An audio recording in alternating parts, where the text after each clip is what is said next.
Muito bem, hoje nós vamos conversar mais uma vez. Hoje é dia de conversa sobre educação. Nós estamos recebendo aqui nos estúdios da Cultura de Timbó a Franciele, coordenadora do ensino médio do CETIS, e a Natália, coordenadora do Fundamental 2 lá do CETIS. E nós vamos conversar sobre educação, um tema sempre muito importante, as mudanças nos anos finais, no 8º e 9º anos, e também no ensino médio. Inicialmente, vamos cumprimentar as moças aqui. Então, Franciele, bom dia. Bom dia, Aldair. Tudo bem? Tudo certo. Natália, bom dia. Seja bem-vinda. Bom dia, muito obrigada. Muito bem. Essas mudanças, na verdade, a educação ela é em constante evolução, né? Mas quais são as principais mudanças que a escola está percebendo, né, nos adolescentes, nos anos finais e no ensino fundamental? Bom, na verdade, essa fase é também uma constante mudança, né? Como você disse, a educação como um todo, mas em especial esses últimos anos do ensino fundamental e ensino médio, porque os nossos estudantes estão na fase da adolescência, então realmente é uma mudança física, emocional, social, então realmente a gente percebe muita alteração nesse momento, né? E a escola, obviamente, tem que estar muito presente junto com as famílias também, para auxiliá-los, né? Para apoiá-los nesse momento. E então, eles têm mudanças de percepções, eles buscam autonomia, eles estão tentando entender quem são, né? Então, a identidade também. Então, realmente, a gente percebe muitas alterações, porque eles estão tentando se formar adultos agora, né? Então, depois dessa fase, eles vão para fora da escola, buscar a sua vida. Então, realmente, são mudanças enormes que acontecem nessa fase, né? Muito bem. E aí tem os adolescentes também. Isso.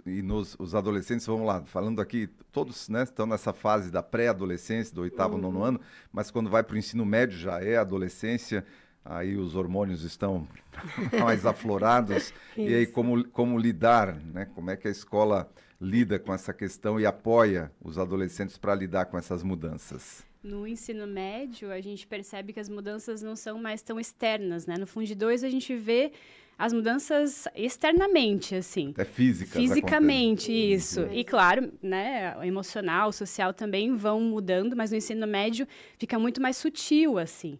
Então, algumas pessoas têm a impressão de que eles já são quase adultos, né? Mas, na verdade, eles ainda são adolescentes, como você falou. E a escola ela tem um papel muito importante nesse desenvolvimento da autonomia, que seja responsável, né? Que seja entendendo que essa fase da vida ela é única e ela ainda demanda de alguma dependência, claro, dos adultos que estão ao redor para mostrar para eles, olha, esse caminho não é tão legal, esse é. Mas principalmente para eles se conhecerem, né? A fase mais importante do nosso autoconhecimento talvez seja essa fase da adolescência. Por quê? Porque eu vou tomar escolhas para o meu futuro. Então, se eu vou tomar uma escolha tão importante, que é a minha profissão, que eu vou fazer depois da escola, eu preciso me conhecer, eu preciso entender o que eu tenho interesse, quais são as minhas habilidades. Acho que esse é o principal do ensino médio, esse processo de autoconhecimento para ele tomar escolhas assertivas que vão mudar o futuro dele dali para frente. E o desafio, ele não é só da escola, ele é da família também, e quem acompanha, né, quem tem filhos adolescentes e passando por todas essas fases, acompanha isso, sabe qual é o desafio de encaminhar, né, as crianças e os nossos adolescentes para a vida, porque nós vivemos numa fase, se começa assim a comparar o que era a nossa fase lá, o que a gente tinha de oportunidades, o que a gente tinha de informação, e de possibilidades, era muito diferente do que é hoje. Cada vez isso vai ficar mais... a tecnologia está avançando aí, e esse é o desafio, é deixar esses adolescentes desafiados, né, para o mundo e com vontade de crescer, com vontade de se desenvolver, com vontade de empreender, e sendo, ao mesmo tempo, tendo comportamento, tendo atitude. Então, esse desafio da escola é o mesmo desafio que os pais encontram. E como vocês, professores, né, estão lidando com isso? Como é que vocês estão vendo? E qual é o caminho para que a escola seja um local ainda, diante de toda a tecnologia que hoje a criança nasce já com um celularzinho na mão, muitas vezes as famílias usam isso como a babá eletrônica. E como é que caminha a humanidade nesse sentido, né? Eu acho que é importante essa viagem aqui para a gente, os nossos ouvintes, a nossa audiência que acompanha, certamente são pais, são avós, mas principalmente os pais que estão passando por esse desafio de, às vezes, perder os seus filhos para essas, né, não no sentido de perdê-los e tal, mas perder a atenção, perder o controle para essa questão não só da tecnologia, mas de trazer o que a gente percebe, eu pelo menos como pai, é que é difícil você manter as crianças hoje com foco, né? É muita opção. Antigamente você tinha lá algumas opções, você definia o teu caminho e ia em frente. Mas hoje está difícil de definir um caminho. Então, como é que a escola se coloca justamente nesse desafio que você pôs aí de apoiar eles a tomar um rumo com tanta coisa sendo oferecida do outro lado também, né? E em conjunto. Eu acho que quando você fala, a gente se compara, tem muito a ver com isso, assim, né? Porque hoje a gente tem, já nos documentos norteadores da educação, BNCC, por exemplo, a educação socioemocional. Por que se colocou esse tema, né, em pauta, em discussão? Justamente por essas questões que você trouxe. Está muito fácil de a gente ter muitas opções e pouca certeza do que a gente deseja, né? Com crianças e adolescentes, a gente ainda fala de um cérebro que não está maduro o suficiente para fazer as escolhas por si mesmo, porque eles estão conhecendo o mundo, estão conhecendo tudo isso. E para os pais também é um desafio, porque eles não tiveram educação socioemocional. Eles não falavam de emoções, de sentimentos, né, abertamente, de uma forma que outra pessoa acolhesse. Então, como que eu vou fazer isso com o meu filho se eu não tive isso, né? É um processo em que todos nós vamos caminhando juntos.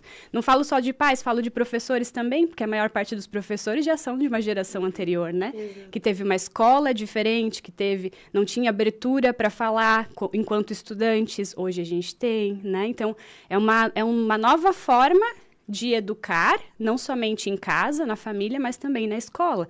E sempre considerando a educação socioemocional. O que é socioemocional, né? Sócio vem do social, de a gente aprender a interagir com o outro, e o emocional tem a ver com o meu interior. Então, como eu me sinto diante das experiências que eu estou vivenciando e como eu posso lidar com esses meus sentimentos, né? Então, essas duas coisas caminham juntas. A gente, quando a gente lembra do nosso processo de educação, inclusive, né, e não só a minha geração, mas teve uma geração posterior, talvez duas ainda, que aspectos importantes para a vida eram meio que colocados à força para a gente. A força, né, não física, né, mas a disciplina, por exemplo, é uma delas. Você ter foco, você ter disciplina, você ter controle, enfim. Isso era meio que imposto para a gente, né?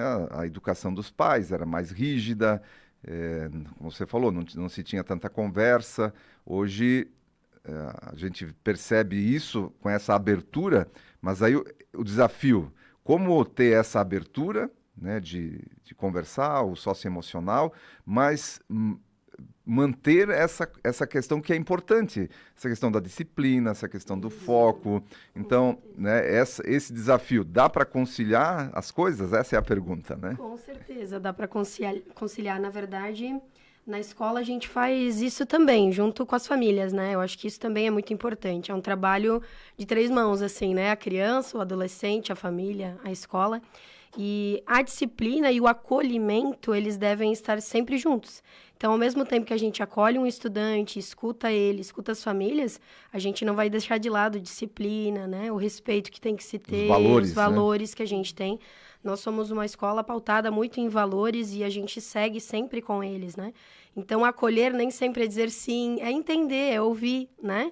Mas mostrar e orientar o que é certo, o que é errado, o que não deve se repetir, por exemplo, né? Então, sim, há um equilíbrio, né?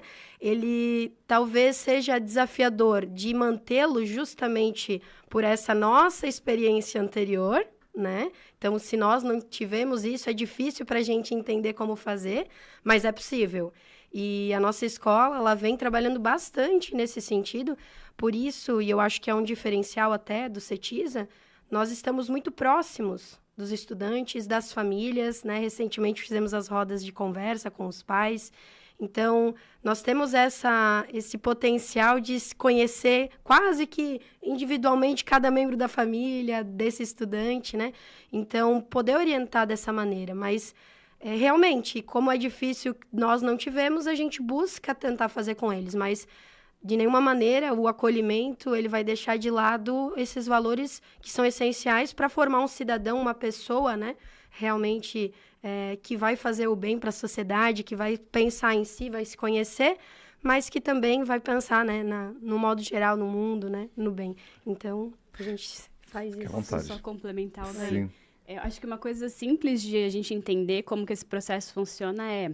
Lembra que eu falei que o cérebro da criança e do adolescente ainda não estão preparados? O nosso adulto já está. Então, quando a gente lida com os sentimentos deles, né, o acolhimento, é legal manter isso em mente, né? Tanto pais como professores mantêm isso em mente. Eu sou o adulto. O meu cérebro já está formado, eu já consigo refletir sobre o que é importante, como ter atenção, como ter o foco, né? Como ter esse autocontrole que você comentou. Eu não posso pensar com a minha cabeça quando eu vou orientar o aluno. Porque ele vai trazer coisas que ele está em processo de desenvolvimento. Eu já cheguei nesse processo de desenvolvimento. Não que exista um final, né? A gente está sempre se desenvolvendo, sempre aprendendo. Mas acho que quando a gente mantém isso em mente, fica mais fácil de saber como equilibrar as coisas, né? A disciplina e a educação socioemocional. Pois é, e agora, com tudo isso que a gente está comentando, com todas essas mudanças que influenciam, com certeza, o aprendizado, o que o estudante deve saber para lidar com esse processo de mudança? É importante a autorreflexão, como a gente mesmo disse. Então, diferente da nossa educação, já que a gente está falando sobre isso, né? Ele fala, né? Ele pensa sobre os seus sentimentos, ele pensa sobre o que ele deve fazer, sobre quais dificuldades ele tem, com que ele tem facilidade. E, ao mesmo tempo, ele vai, então, junto com nós, com a nossa orientação, junto com as famílias, também entender, bom, se eu estou nesse processo, o que está acontecendo para talvez eu não estar indo tão bem aqui ou indo melhor ali, né? Então, a gente orienta, senta com os alunos e conversa mesmo com eles. Bom, estamos com dificuldade aqui, o que será que está acontecendo? É o foco? É a concentração? É a atenção? Por que a gente está com problema ali na concentração? Será que é eletrônico? Será que é, né, alguma coisa que a gente estava fazendo fora? Que estratégias a gente pode ter? Então, a gente primeiro tem que entender o que está acontecendo para buscar testar algumas estratégias, né? Porque também nós somos indivíduos, né? Cada um tem o seu jeito. Então, a gente precisa testar, né? Mas se conhecendo, a gente vai sim conseguir tentar ir para um caminho mais assertivo, né? Mas depois de pensar nas dificuldades, a gente pode pensar, inclusive, em técnicas de estudo. A gente também consegue direcioná-los, orientá-los, né? Para verificar se funciona para eles, se não funciona, né? Então, estratégias diferentes, né? A escola sempre orienta como planejar também os seus estudos, isso é essencial também, né? Muito bem, e agora vem para a gente ir se dirigindo aí para o final da nossa conversa, que é sempre muito importante, sempre muito contagiante, né? Falar de educação é sempre muito bom. Agora vem a questão das famílias, né? Como é que o CETISA, como é que a escola envolve as famílias nesse processo de desenvolvimento dos adolescentes? Porque não é possível, né, fazer isso sem a participação das famílias. E aí, como é que o CETISA envolve as famílias nisso? Como eu disse antes, na verdade, nós temos, é um privilégio até da nossa escola, nós termos um contato muito próximo às famílias. Então, sempre que possível, a gente tem conversas com elas, individuais, coletivas, né? Como eu disse, recentemente fizemos rodas de conversas com todas as turmas e estamos ainda nesse processo, na verdade, algumas turmas ainda faremos rodas de conversa. E nesses momentos, justamente, nós falamos sobre o perfil geral, obviamente, daquela faixa etária que eles estão, dependendo da turma que a gente vai estar conversando, com os pais que a gente vai estar conversando, né? Então, a gente sempre chama eles junto, né? Porque, realmente, é um trabalho em conjunto. Não tem como lidar com um e o outro, né? A gente precisa estar sempre sempre conectado, né? E entender todo esse contexto que a gente vem falando dessas mudanças nos anos finais. Então, a gente precisa falar para os pais, olha, está acontecendo isso, o adolescente está passando por um processo, o seu cérebro ainda está em desenvolvimento, né? Vai até lá aos 25 anos, né? Então, é bastante tempo que ainda vai passar ali na família, até mais do que nós, né? Que estaremos na escola com eles, né? Então, a gente sempre tem essas conversas próximas com os alunos e com as famílias. Então, tendo esse diálogo, eu acho que já facilita muito o trabalho, é essencial, né? Então, a gente sempre busca fazer isso para estar alinhado. Eu sempre gosto de usar esse termo, né? Estarmos alinhados todos juntos para o bem do nosso estudante. Muito bem, né? É o desafio constante de trazer a família nesse momento, principalmente também, penso que no ensino médio, onde os adolescentes eles já estão querendo se desconectar, né? da família de maneira... Sim. Isso é uma coisa natural, né? Vejo que isso é natural, mas manter todos em sintonia, né, com a necessidade da qualidade do ensino é um desafio realmente, também para o ensino médio, né? Não deixa de ser. Sem dúvida. E quando a família trabalha junto fica muito mais fácil, né? Mas como você falou, eles têm uma necessidade agora de pertencer a um outro grupo, que não é a família, que não é necessariamente os professores, né? Os adultos que estão ao redor. Mas quando eles veem que a gente está alinhado, né, eles percebem que existe uma harmonia que não pode ser quebrada ali. E os conflitos, eles fazem parte, eles vão acontecer, né? Porque a escola é um lugar coletivo, onde tem diversidade, como a Nath falou, cada indivíduo é único, né? Mesmo que a gente esteja trabalhando com todos juntos, vai ter conflitos. Conflitos não necessariamente são ruins, né? A gente pode trocar ideias aqui, eu concordar com uma opinião, você outra, e a gente sair fortalecido e mais inteligentes, inclusive, né, sobre tal assunto, porque nós estamos compartilhando esse momento juntos. É um desafio nesse momento em que até a questão dos próprios valores, muitos valores sendo questionados, né, naturalmente pela sociedade em constante transformação também. A gente vê valores sendo tripudiados aí pela política e na mídia de maneira geral sendo passados todos os dias. A gente vê as próprias famílias, né, famílias diferentes, com valores, com formações diferentes.